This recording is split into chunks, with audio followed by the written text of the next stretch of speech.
Good evening. It is now just after 6 o'clock, and I think we can begin the open house now.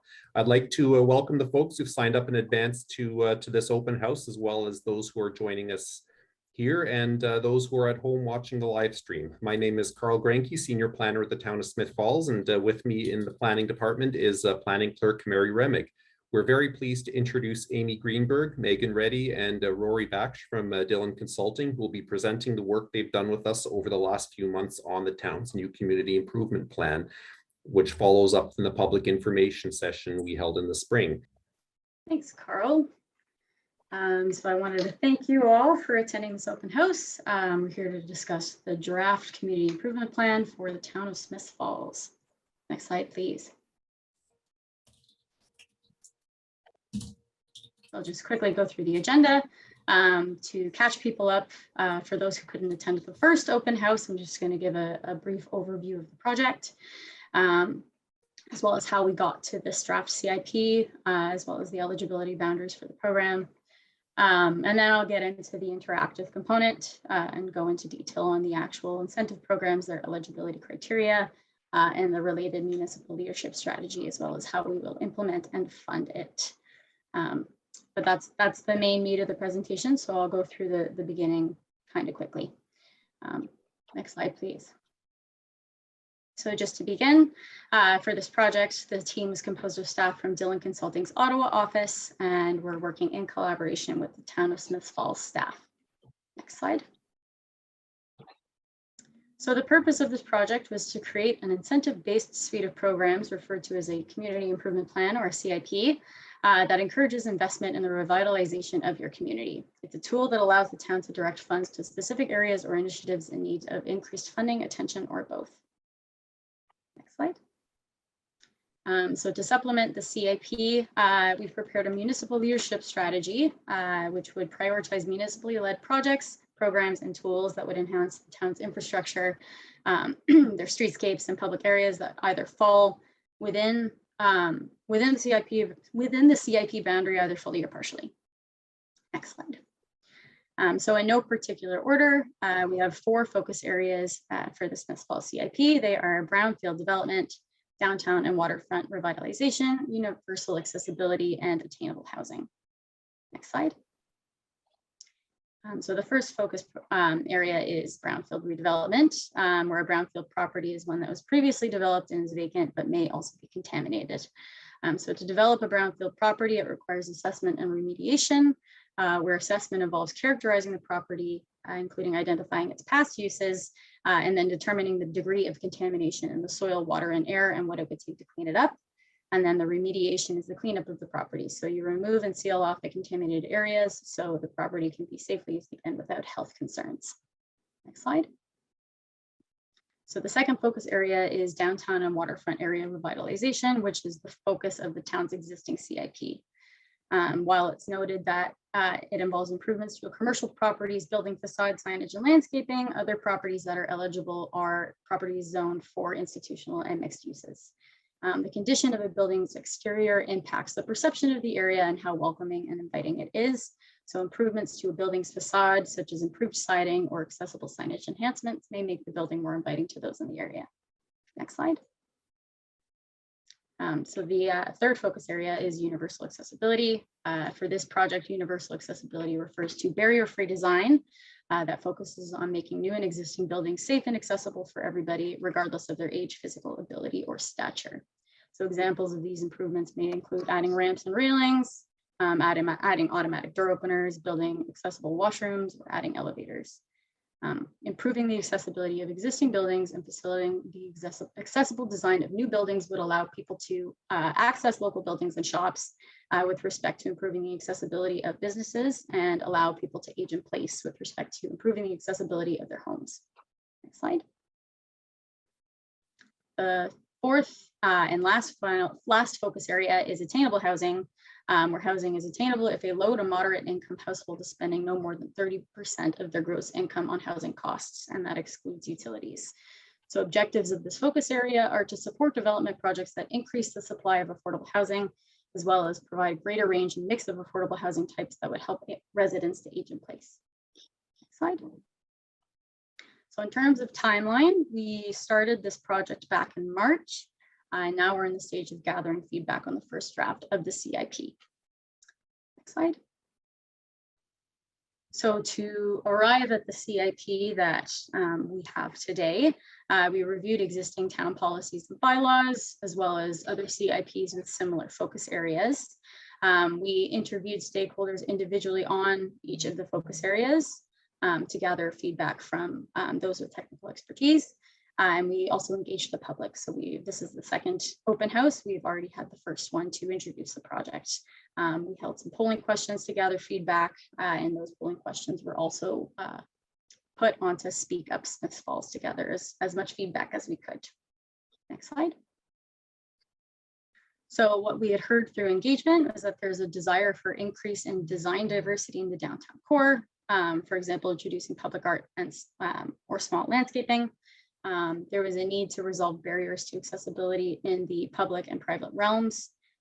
So increasing awareness of accessibility concerns other than those related to mobility. We had heard that sidewalk widths provided minimal space for wheelchair access ramps, but I want to stress that sidewalks were recently widened along Beckwith Street. And in the private realm, for people to be able to age in place, they would need to add retrofits like stair lifts or automatic door openers to do so. And for businesses to make their establishments accessible, they need to complete interior renovations, such as renovating their bathrooms to be fully accessible. We also heard that there's a need for a greater variety in housing type and tenure. So a need for more rental housing stock and a need for increased accessible or barrier-free housing stock. Next slide. So to talk about the eligibility boundaries, first and foremost, we have a community improvement project area. And this is applicable to certain programs, specifically Brownfield Development, Universal Accessibility, and Attainable Housing. So these programs are applicable town-wide. Next slide. So what's on the screen now is the boundary for the existing CIP. It was restricted to the downtown core and the waterfront area. Next slide. So programs that are eligible specifically in the downtown and waterfront sub area are facade, building, signage, and landscaping improvements, as well as restorations, renovations, and improvements to building interiors. So again, this is only applicable to commercial, multi-unit, institutional, or mixed-use properties. Next slide. So before I carry on, I just want to give anybody the opportunity to ask questions about the project introduction and update, the purpose, how we created the CIP, and the eligibility boundaries.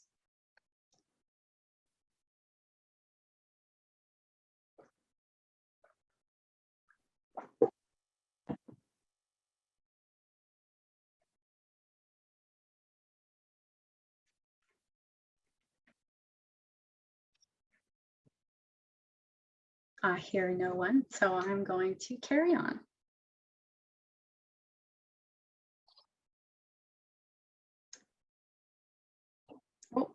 Sorry, hang on, Rory. Before we carry on, we have a couple of questions. Oh, okay, good.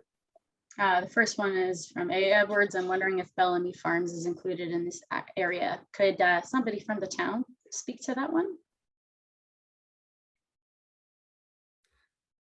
Hi, yes, thank you for the question. The several of the proposed policies regarding the attainable housing and accessibility apply to all lands within the town, which would include the Bellamy Farm subdivision lands. Thanks, Carl. And Heather Mitchell-Adams, you had a question?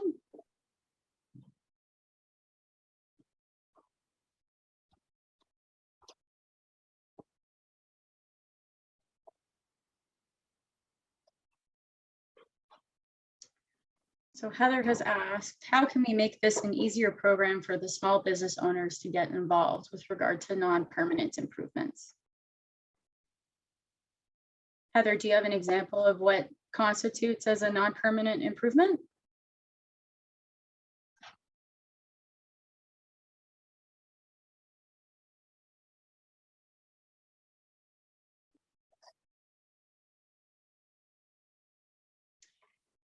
Like signage, right now there are a lot of parts of the forms that are specific to building owners. There are certain eligibility criteria for each program. For something like a signage improvement, there would be a requirement that it would need to stay on the building for 5 years unless approved by the town to remove it. So if a business owner chooses to relocate, that business owner would not be able to take the sign with them. It would stay on the building.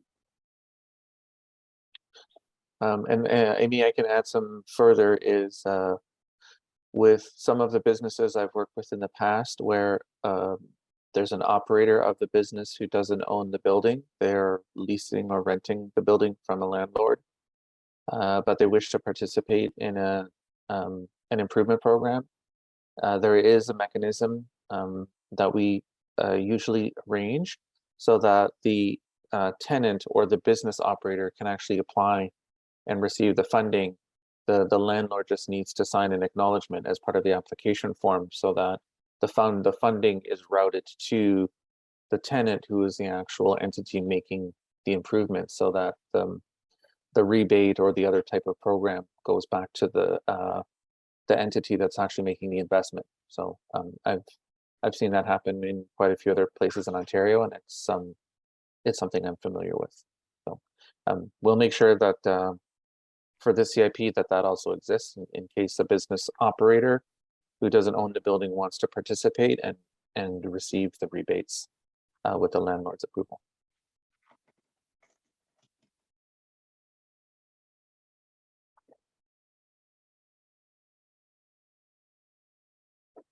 There was another comment in the chat from A. Edwards saying, my understanding was that there was going to be a park provided by Parkview in the Bellamy Park area. I have since asked about where this park will be and have been told that the town opted for money in lieu of the development of a park.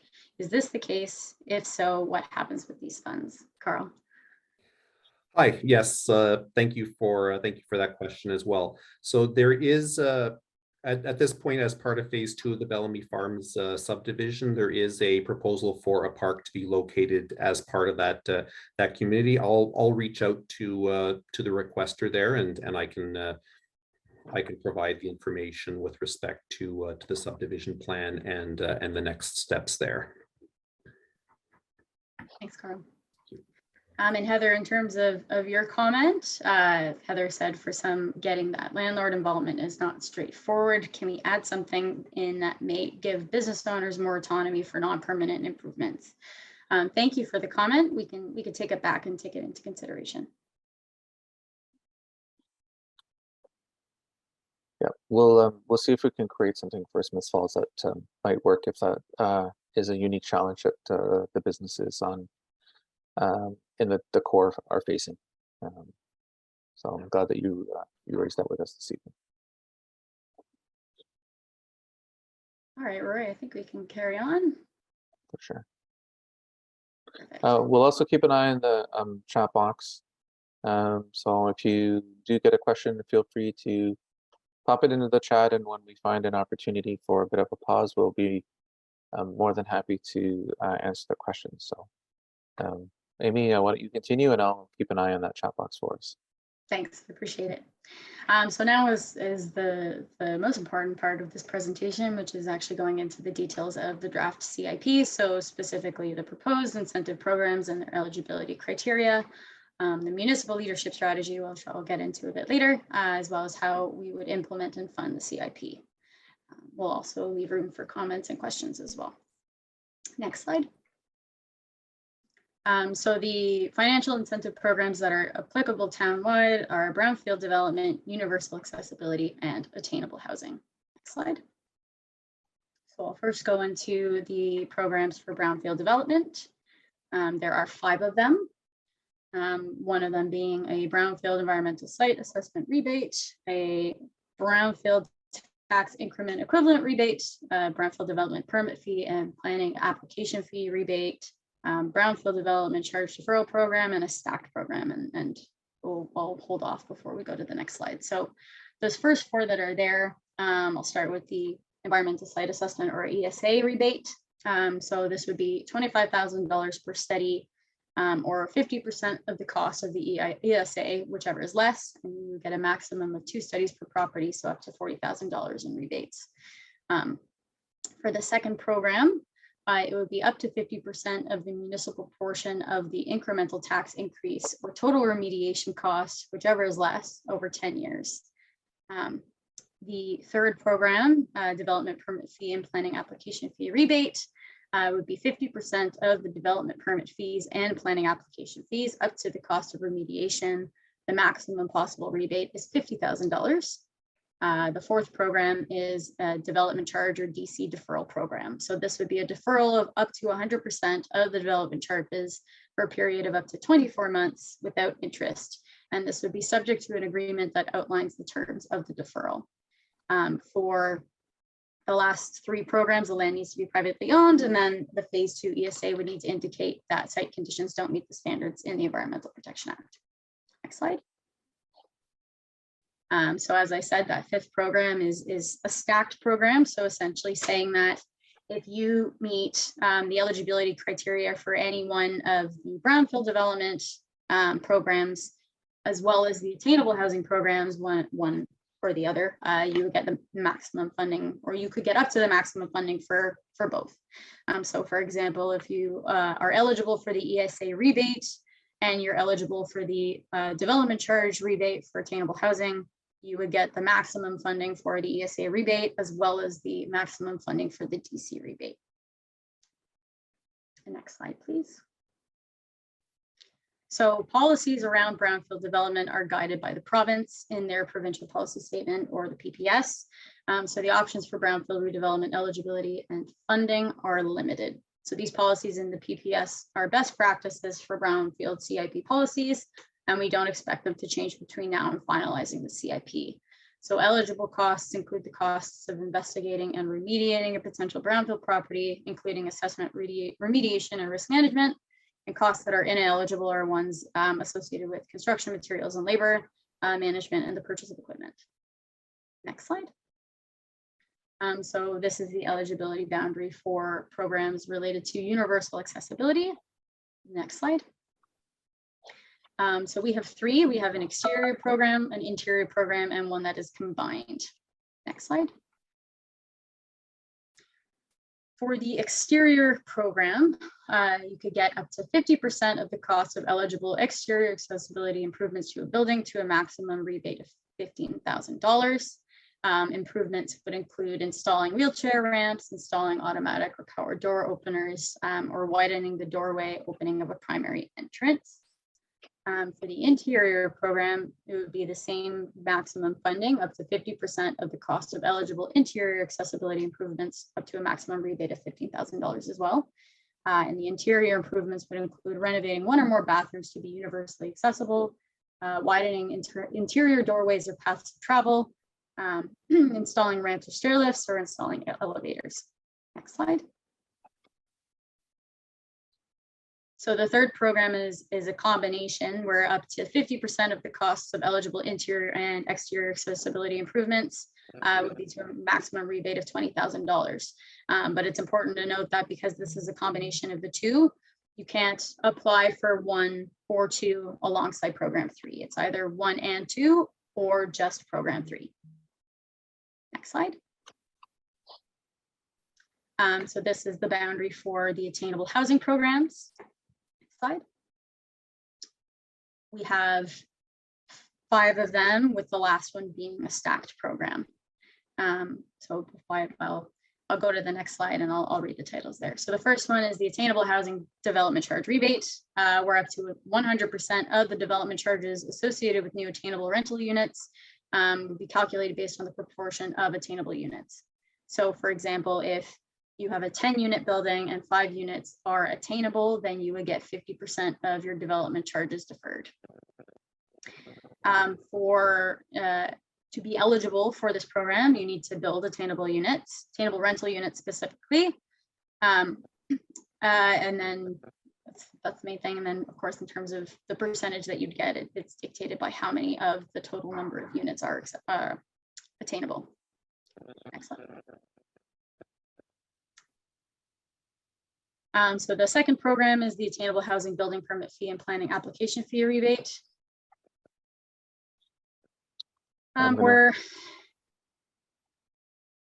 I'm going to stop the share and then I'm going to restart it.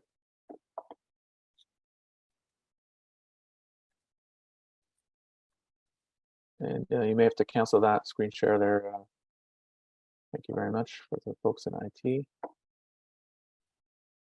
I will restart mine.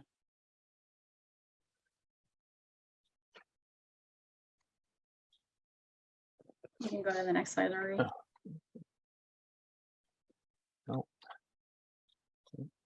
There you go, Amy. Thank you.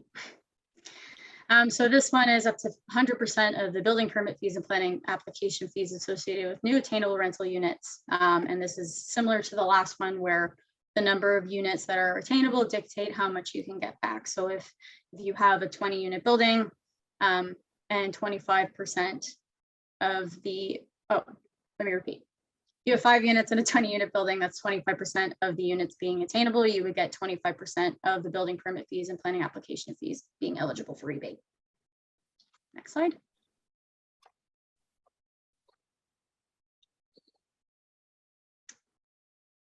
So the third program is an additional residential unit rebate. An additional residential unit is a self-contained unit that has a kitchen and its own access. So this might be like a basement suite that you add to your house, for example. So this one you have multiple rebate opportunities. The first of which is a maximum rebate of $15,000 towards certain required professional studies or drawings. If you receive rebate 1, you're eligible for rebate 2, which is an additional $5,000 if you've invested more than $30,000 in construction costs to accommodate this new legal accessory unit. So rebate number 3, if you've received rebate 1 and 2, is an additional $5,000 if you make improvements to your home to reduce its carbon footprint. So the next slide, please.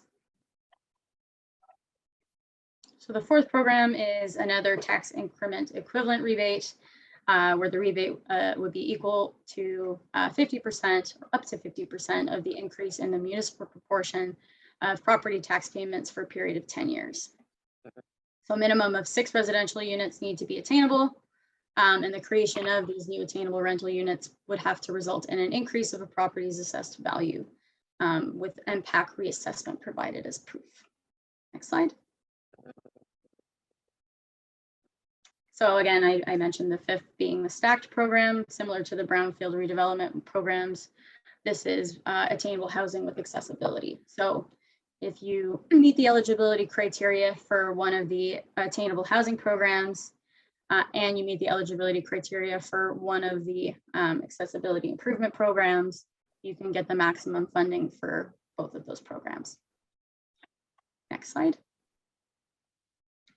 So now we'll move into the programs that are eligible within the downtown and waterfront revitalization area. Next slide. So these are specific to the downtown and waterfront area revitalization. There are 3 of them: the front, side, and rear facade improvement rebate, the building restoration, renovation, and improvement program, and then another stacked program. So downtown and waterfront area revitalization and universal accessibility co-application. Next slide.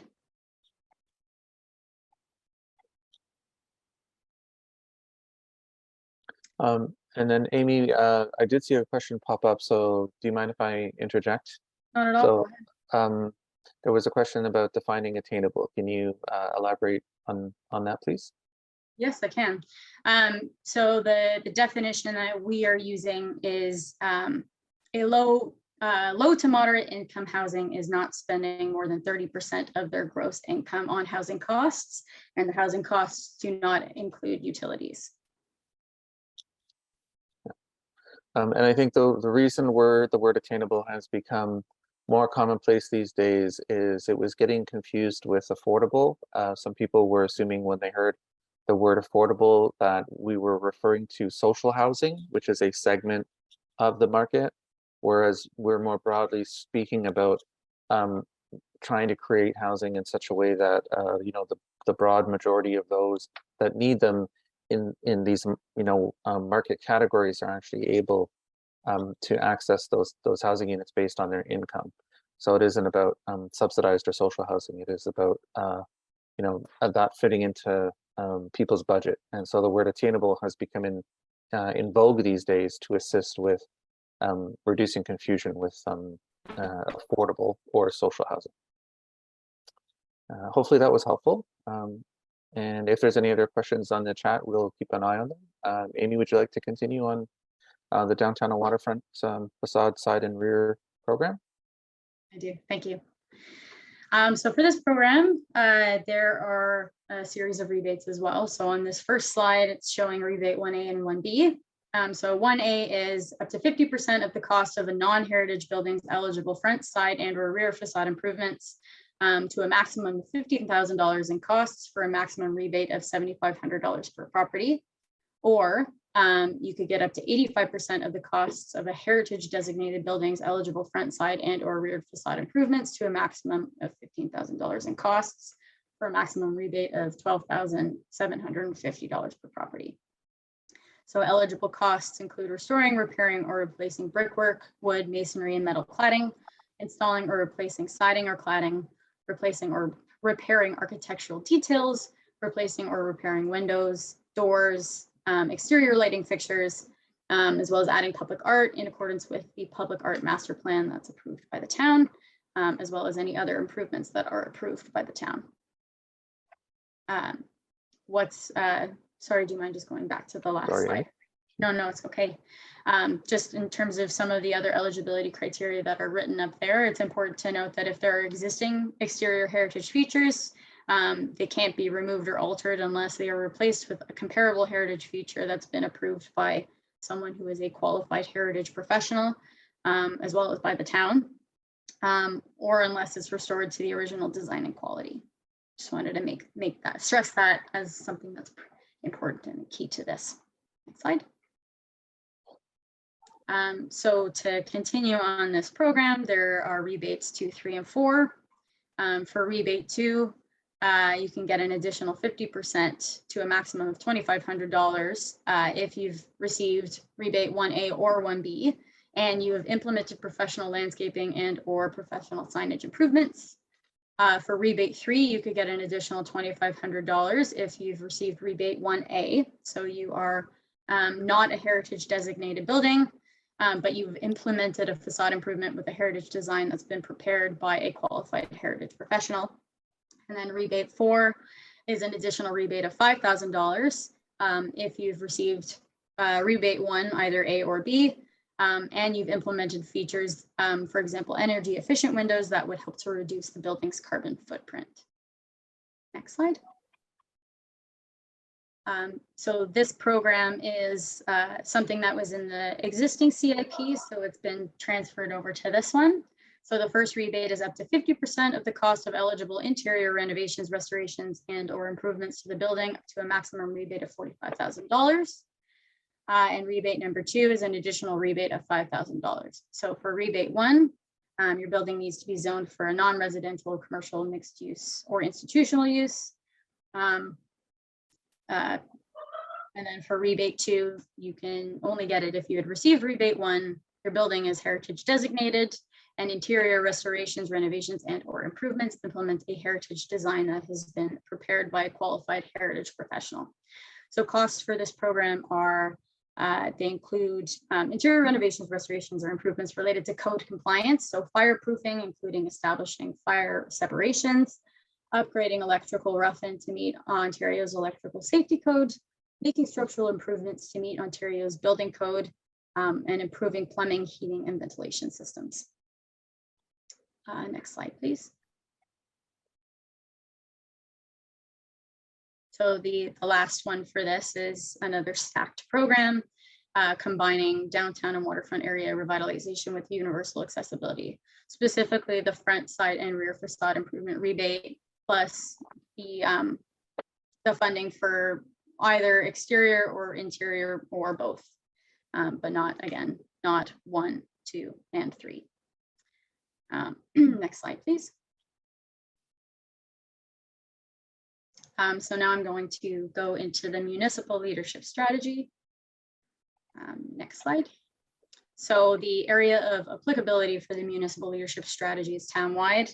I say applicability instead of eligibility because these are town-led initiatives rather than private sector initiatives to enhance streetscapes, infrastructure, and public areas that are fully or partially within the CIP boundary. So the goal is for these municipal investments to help activate and encourage private sector participation in the CIP. Next slide.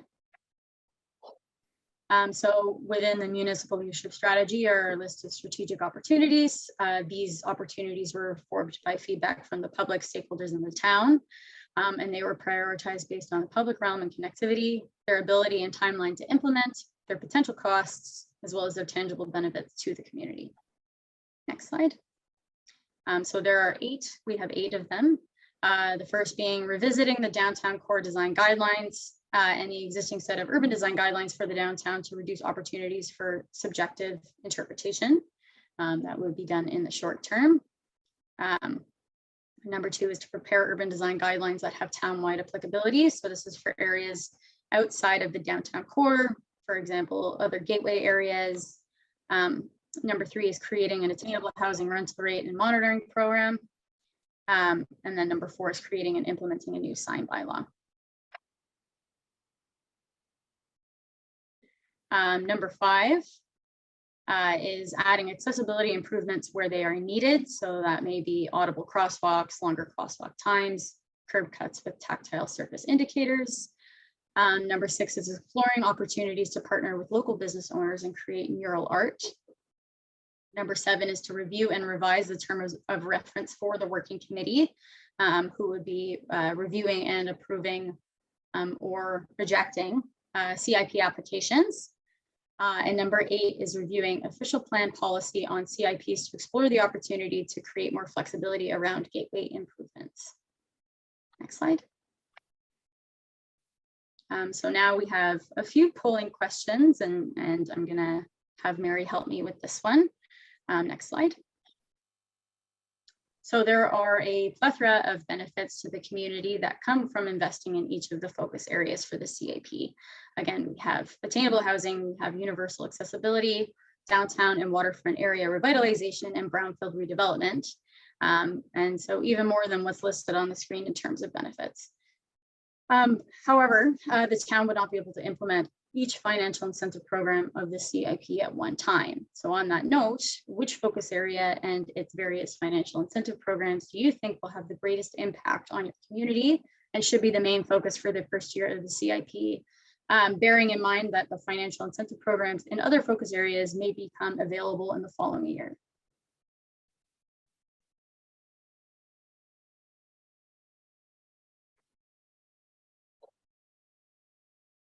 So our colleague on staff, Mary, should have launched the poll. There should be a window showing up on your computer screen or your mobile device screen with an option for you to choose one of those 4 choices that Amy had called out.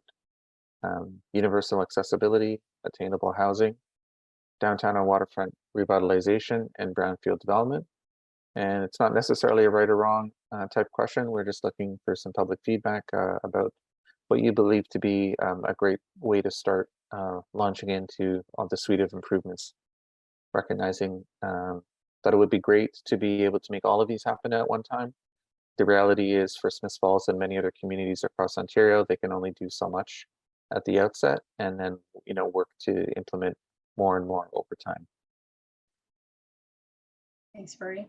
At the moment, it's been up for about 1.5 minutes, and we have 57% have participated. And then after the poll, Amy, I have a question to pose for you on behalf of one of our participants.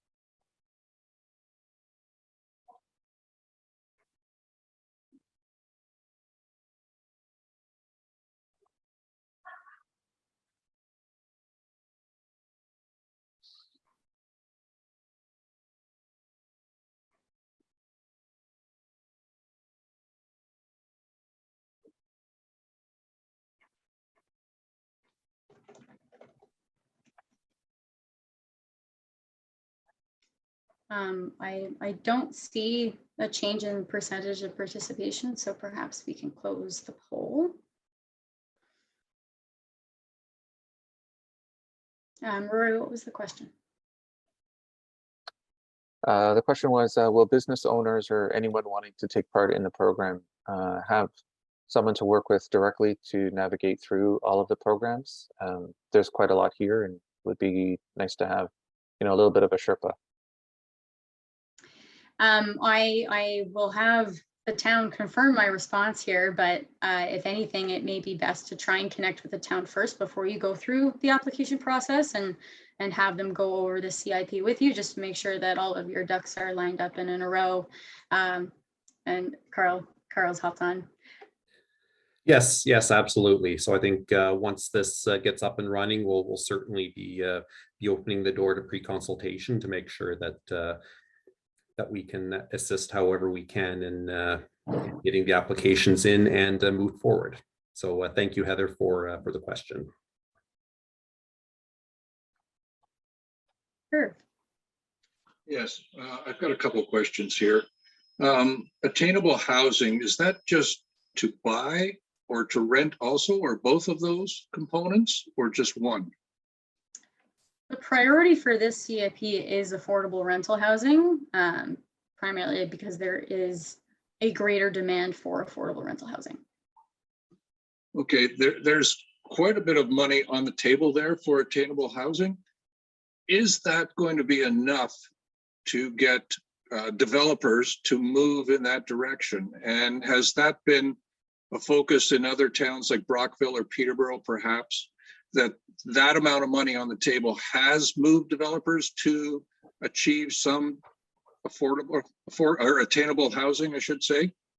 Is it working elsewhere, I guess is my question, or is that not enough money on the table?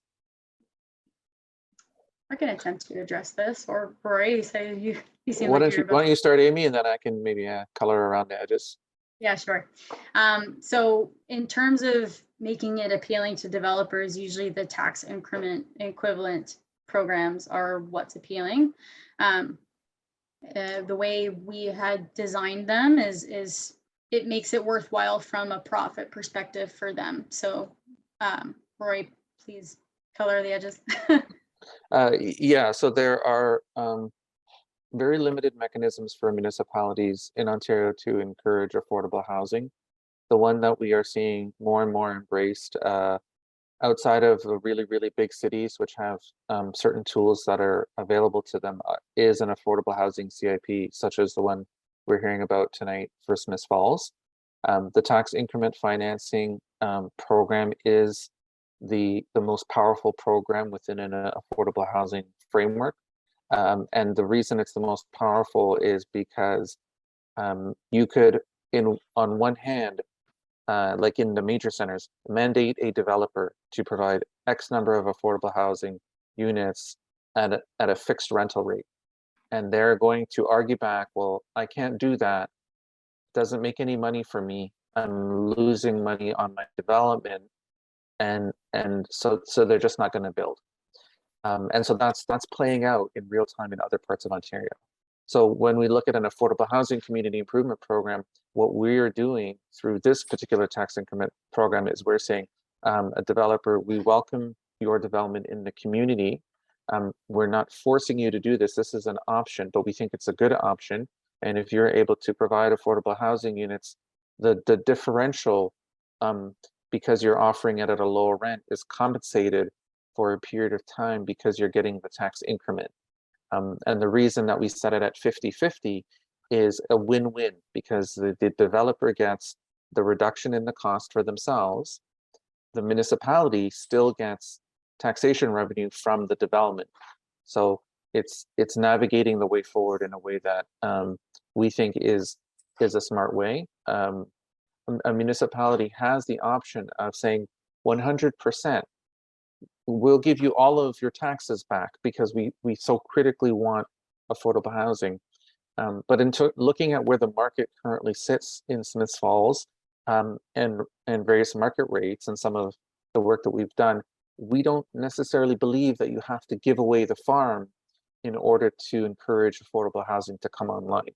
The 50-50, based on a bit of our analysis, should make the cash flow analyses that the developers do when they're figuring out their developments and deciding if they're going to actually build it should actually make that work for them.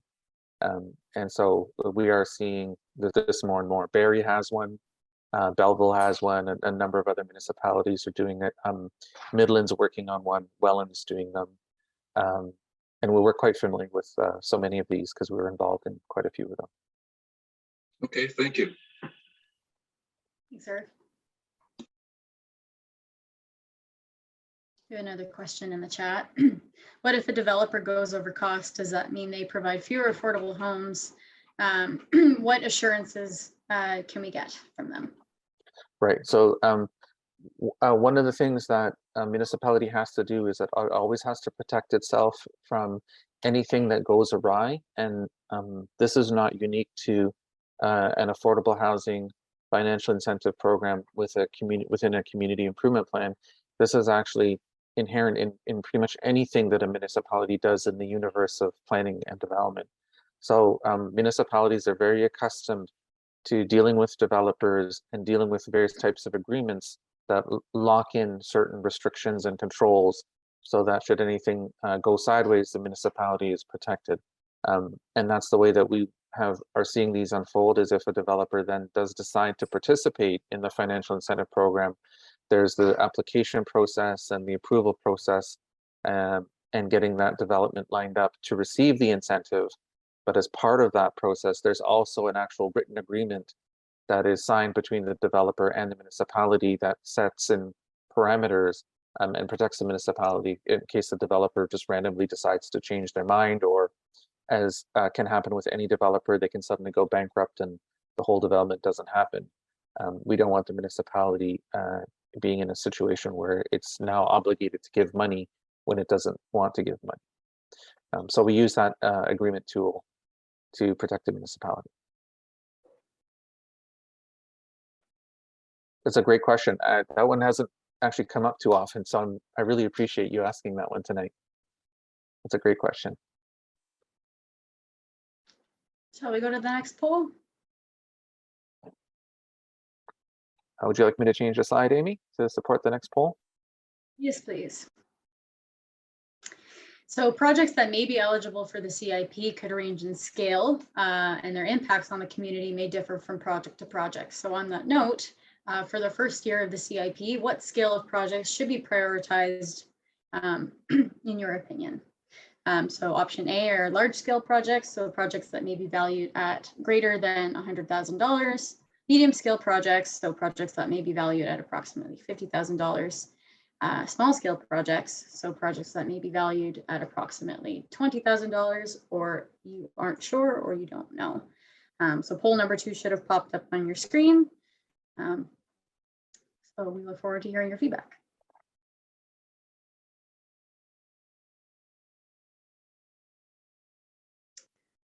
We have another question while we wait for responses to come in. The question is, would developers still be charged development fees? Development charges, or? I think we can offer an answer to both the development charges aspect of a fee that a developer has to pay, as well as planning application fees, Amy, because our program covers those two topics. So if it's development permit fees and planning application fees, those could be rebated, whereas development charges would be deferred. So you would still need to pay them, but you have a grace period of, I think it was 10 years to pay them. So.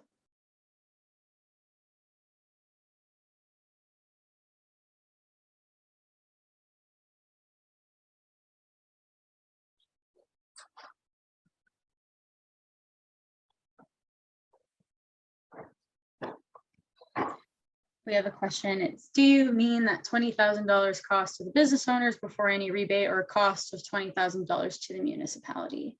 The cost would be to the business owner, right? Correct me if I'm wrong, Roy.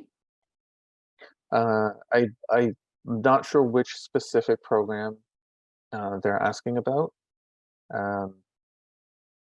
So perhaps a follow-up chat message would assist us in pinpointing the specific program you're asking about. And then maybe perhaps what we can do is jump backwards in the slide deck specifically to show the equation.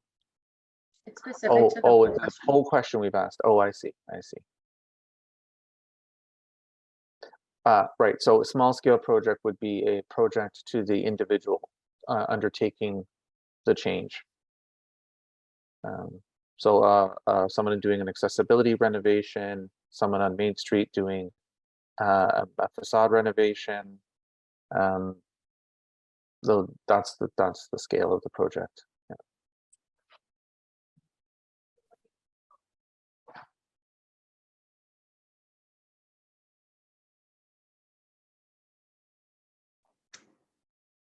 Mary, I think we can probably close the poll. I'm not sure if we're going to get any more responses. All right.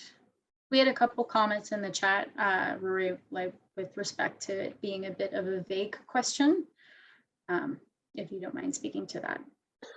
I acknowledge that actually. Sometimes, we as professionals in our work are so accustomed to seeing cost numbers, seeing developments and understanding how much it takes to actually build something or renovate something. Perhaps a little bit of knowledge is taken for granted. So then when we ask the question in the way that we've asked it, we've made an assumption that those numbers resonate with folks who may not be experts. Again, it was really not necessarily about a right or wrong, but just looking for a sense of scale. Generally, what we've tried to communicate thus far is most of the things that we're showing you from a financial incentive perspective are typically, it's like a 50-50 arrangement. There are a few that are slightly different, but generally that's the break point. So the appetite really is for how much do we want the municipality involved in incentivizing things. And so small scale projects are great. You can get a whole bunch of little things going on in your community. And over a period of time, those little things can really cluster together. And someone can, see a transformation, for example, on Main Street and say, wow, things have really changed over in 3 or 4 years. And so that's the outcome of it. In a large scale project, the change is significant and it's immediate, but there isn't, for a modest municipality, what it does is it ties up resources, and you might not see something else happen for quite a while because that larger project will have consumed funding for a financial incentive program. And then so we'll have to wait until we can build up some more money, and then we can provide support for other programs to come forward. And so it's the dynamic of change that we were hoping to gather from that question. If you have any thoughts about that in the chat, because the poll is closed, please feel free to send it through. Or if you have any other questions, in and around the concept, you're welcome to pose them. We really do value the opportunity to engage with the public, and we welcome any of your questions or your queries. So I think let's, we have the chat available for anyone that would like to submit anything that's a follow-up. In the interest of time, Amy, would you like to continue? And again, the virtual door remains open for your question or comment. So please take advantage of that. And yes, to answer your question, we can go to the next slide. Okay. So this one shows 2 polling questions. We'll do one at a time, of course. First being poll number 3. So regarding non-residential buildings in the downtown, what type of improvements do you think should be prioritized? So interior renovations or upgrades, exterior renovations or upgrades, or you don't know and you're not sure?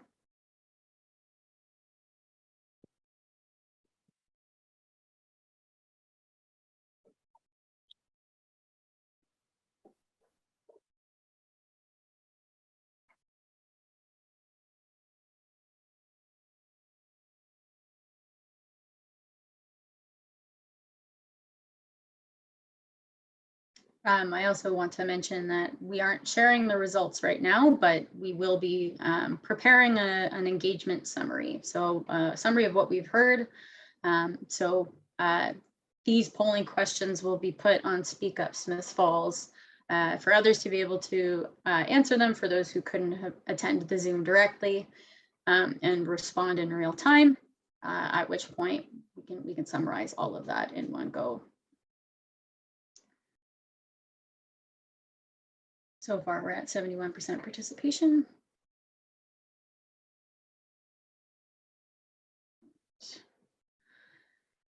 Okay, and then the fourth and final poll, Mary will pull it up, is regarding residential buildings in Smiths Falls. What types of improvements should be prioritized? So again, same options: interior renovations and upgrades, exterior renovations and upgrades, or you don't know and you're not sure.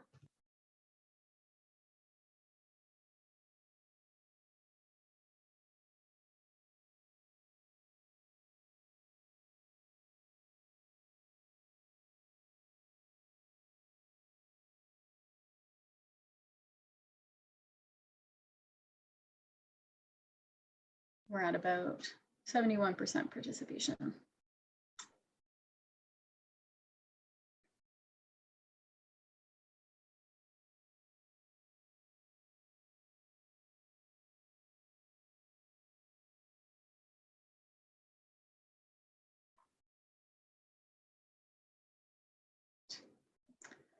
So that's it for the polls. Next slide, please.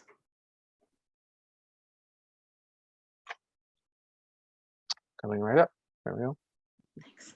So I know we've been answering questions ad hoc, but of course, if anybody has any other questions, please reach out, let us know. Happy to answer them.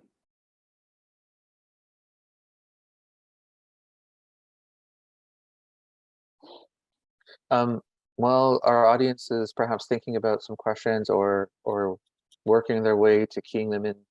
I'd like to share a little bit of a personal story from, the page of, the street that I live on, 2 doors down.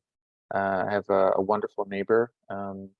As he has aged, he is finding that the cute little house that was built in the 1950s, a 1.5 story, is really difficult for them to meet their needs, and is actually becoming challenging for him to age in place. He was recently diagnosed with Parkinson's and has now greater and greater mobility challenges. He needs a ramp to get inside of his home, and needs to have a renter so that he can afford to age in place. So the things that you've heard about tonight, these rental units and affordable housing or attainable housing, aging in place, they are important for our communities.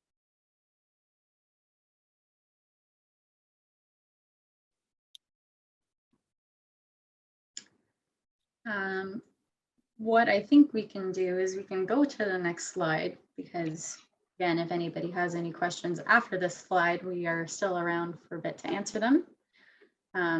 So just in terms of next steps, we will incorporate the feedback that we've heard today on the proposed incentive programs and the municipal leadership strategy into the CIP. We will hold a statutory public meeting on October 11th to present the revised CIP to council, and then we'll work towards adopting the CIP for it to come into force. So Anna, we have a question. How are development charges calculated for apartment buildings? Is it by the number of units or by square footage? Carl or Mary, could we ask you to weigh in on that one, if you don't mind?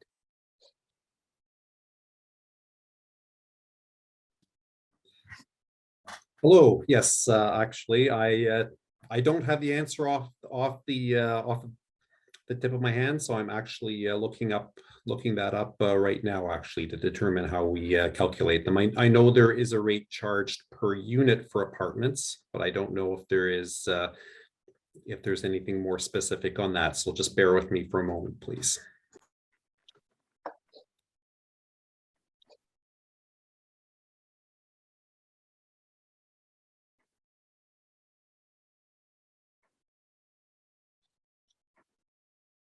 Amy, was there anything else further to share with our audience this evening in regards to how to reach us, or if they have anything Yes. to follow up beyond tonight's session? Yes, if you can go to the next slide. Okay. That would be great. And do one more click. There we go. There we go.